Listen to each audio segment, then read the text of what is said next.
Пенчева и Рангел получиха похвали за джайва си и заеха 5-то място в класирането на журито. За мен хореографията е като гримът.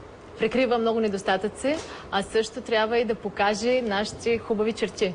За мен Рангел това го направи днеска максимално. В Соло Фокстрот има две фигури, които ние ще научим, които изобщо няма да сте трудни. Все още си мисля дали е по-трудно да живееш с перфекционист или да работиш с перфекционист. Главата как я сменяхме? Ти знаеш как я смени сега? От тук просто направи това. Няма такава пета.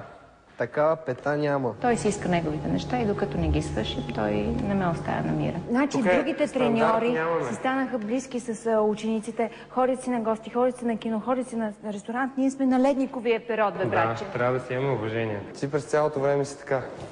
Колкото ставаше по-недоволен, по-мрачен и по-затворен, толкова аз ставах ненужно весело.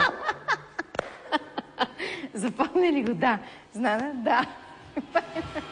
Аз не знам откъде идва тази бариера между нас.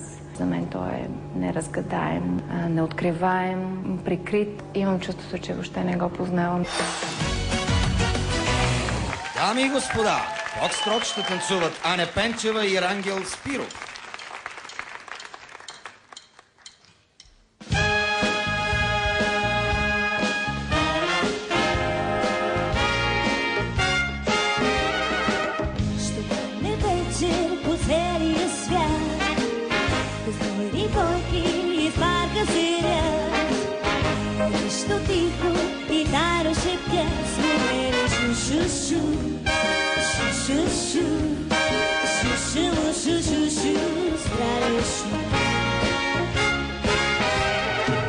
Седиме двама в нощния час, зелени клонки се спускат от нас и всички листи си шепнат на глас. Аре шу-шу-шу, шу-шу-шу, шу-шу-мо, шу-шу-шу, нежен шум.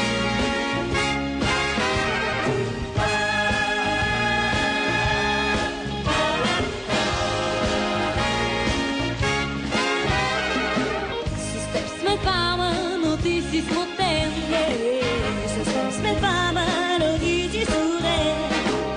И ти не шепнеш на мен.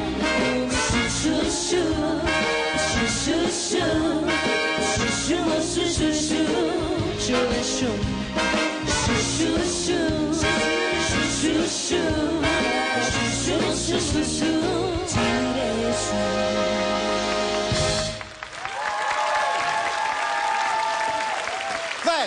Това е. Днеска доста съм смутен от тези изпълнения. Браво, браво. Много се радвам.